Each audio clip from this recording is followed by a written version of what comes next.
ముందుగా మీ అందరికీ పేరు పేరున ధన్యవాదాలు. మొన్న పాప పుట్టినరోజని పోస్ట్ పెట్టగానే అందరూ కూడా విషెస్ చేశారు. అలాగే బ్లెస్సింగ్స్ కూడా ఇచ్చారు. మీ అందరికీ thank you so much once again. And అందరికీ కూడా భోగి సంక్రాంతి శుభాకాంక్షలు.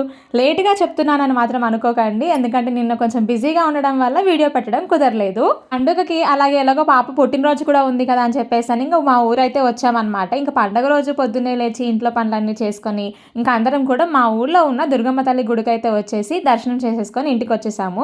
ఇంకా భోగి రోజు మా సైడ్ అయితే బొబ్బట్లు అంటే పోలేలు భక్షాలు అంటాం కదా, ఇవైతే చేసుకుంటాము ఖచ్చితంగా. పోలేల కోసం ఉడకబెట్టిన శనగపప్పుతో వచ్చిన కట్టుతోని కట్టుచారు కూడా చేసుకుంటాము. పోలేల చారు అట్లనే పోలేలు కాంబినేషన్ మాత్రం చాలా బాగుంటుంది. ఇట్లా గ్లాసుల్లో పోసుకొని మరీ తాగేస్తాము. మాక్సిమం తెలంగాణ వాళ్ళందరికీ కూడా ఈ రెసిపీ తెలిసే ఉంటుంది. పోలేల చారు కట్టుచారు అంటాం మేము. పండగంటేనే పిండి వంటలు లేకుండా అది కంప్లీట్ అవ్వదు కదా. ఇంకా అందుకని ఆ రోజు గుడికి వెళ్ళేసి వచ్చిన తర్వాత కాస్త లంచ్ చేసేసిన తర్వాత ఇంకా పిండి వంటలు అయితే చేయడం మొదలు పెట్టాము. ఇప్పుడంటే చిన్న చిన్న ఫ్యామిలీస్ అయిపోయి చిన్న చిన్నగా పిండి వంటలు కొంచెం కొంచెంగా చేసుకుంటున్నాం. కానీ ఒకప్పుడు ఉమ్మడి ఫ్యామిలీస్ ఉండేవి కదా, అసలు తెల్లవారులు వంటలు చేస్తూనే కూర్చునే వాళ్ళు. మా అమ్మమ్మ చేసేది మా చిన్నప్పుడు తెల్లవారుజామునే మొత్తం అన్నీ లేచి ప్రిపేర్ చేసి పెట్టేది. ఆ రోజులు ఇంకా గుర్తున్నాయి.